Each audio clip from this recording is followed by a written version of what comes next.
For somebody who's been, doing stuff from like DEF CON 6, and how does one, and I'll say this because I feel like there's a big divide again between the millennials and the hacking community versus the OGs, as I'll label it.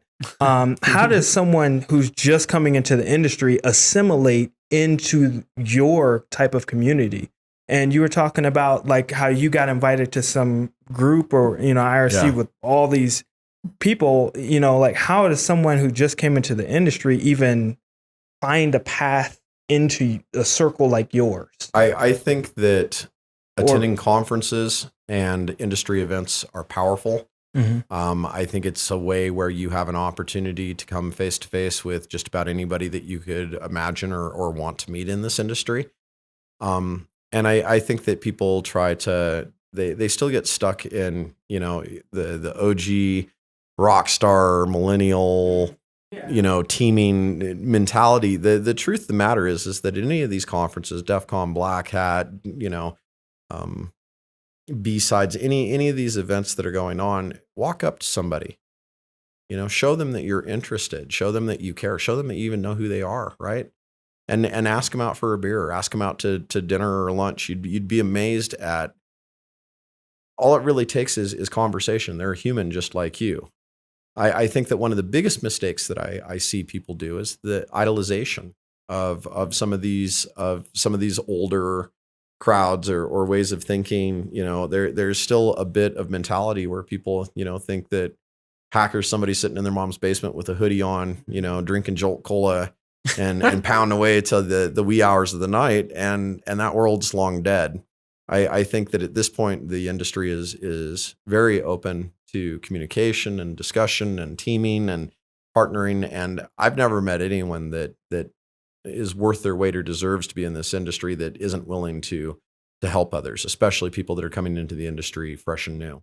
Yeah, because it always seemed like how you said there's a bunch of people at DEF CON today. Yep. And it seems like for new people that if someone new were to go to that, they would be kind of on the commercial side. And then there's this little dark circle of all the cool elite hackers, from who's been doing this, that you will never, somebody new would never see, or never be invited to. I think that really it's getting out there.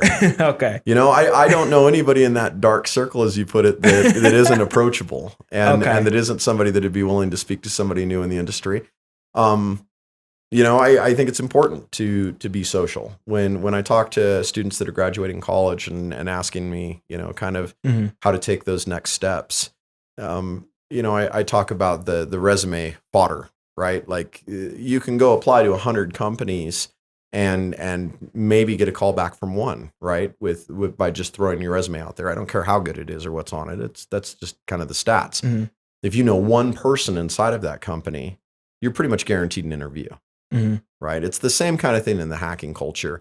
If you are completely on the outside edge and you've never done this stuff before and you don't know anybody in the industry and you're wanting to team and you're wanting to network and you're wanting to meet people and build out, go to the industry events, go to these conferences, shake people's hands, bring business cards, bring a copy of your resume, be proud of what you don't know. The number one thing I tell people, embrace like the fact that you don't know shit. It's my favorite thing to tell people. I'll have people come up to me and they'll start explaining something to me that's a new security find or some research they're doing. My favorite thing to do is just like, I don't know anything about that. Tell me everything you know. And that person's going to speak with passion. Person's going to speak with knowledge. The person's going to speak with, the forethought of this is an opportunity to be able to teach and educate and train somebody that, they're talking to you for a reason in the first place. So use that as an opportunity to really learn from them about something new and cool. Yeah. Oh my God. Like being able to sit and talk to like Bryce and Victor about some of the stuff that they're working on, like on the last episode, getting to talk about the R&D stuff, like the AMT thing. Oh my God. I don't know anything about it, but sitting there, like getting the opportunity to sit and listen to Vic ramble. I love listening to it because you learn so much. Yeah. He is a perfect example. When I first met him, I think he was 18 or 19 years old. Crazy. We were in Norway together. We'd been asked to go over and speak at a conference called HackCon. And there was a team of us and an amazing team of people. I mean, Mouse, Stragorn, Deviant Olem, myself, the Prez, Victor, Lost. Like this is like a team, just a remarkable team to be part of. And we went over there, and Victor was kind of like the unknown at the time because he was a student at UAT. Had been studying under Lost. Lost was one of his professors, and he came over. And by the end of the week in Norway, it was pretty obvious to everyone and very evident that Victor was one of the smartest people that was there. No questions asked. Like the work that he was doing, the research that he presented, the things that he helped with the side projects we were doing when we were over there. It was just amazing. I was so happy when he came and joined us at Coalfire, and it's a good example of just some of the level of talent that we do have here. Remarkable, the people that we get to come work with us. It's funny because I do know that he does hack in the basement with a hoodie into the wee hours of the night. So he literally does do that. He's as OG as they come. Yeah, there's absolutely nothing wrong with that. It's just interesting that is the image that comes to mind when people think about what it is that we do and how we do it. Yeah. No, Coalfire is amazing.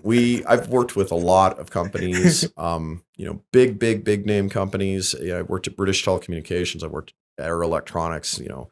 We did all the stuff that led to Tiger Team, and Chris spun off and created Loris, and him and Eric have created an amazing company over there doing the boutique security work that they do.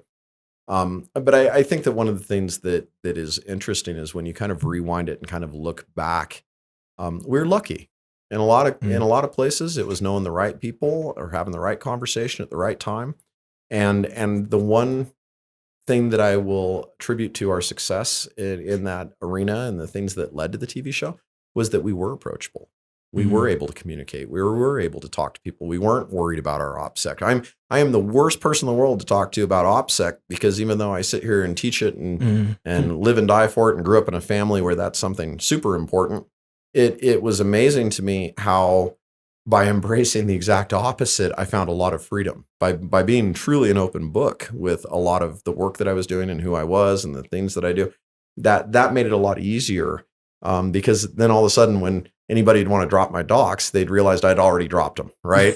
So it's kind of the backwards look at it, but in the same sense, I have mad respect for the way that the industry has changed, the way things have shifted, the maturity that has come out of the industry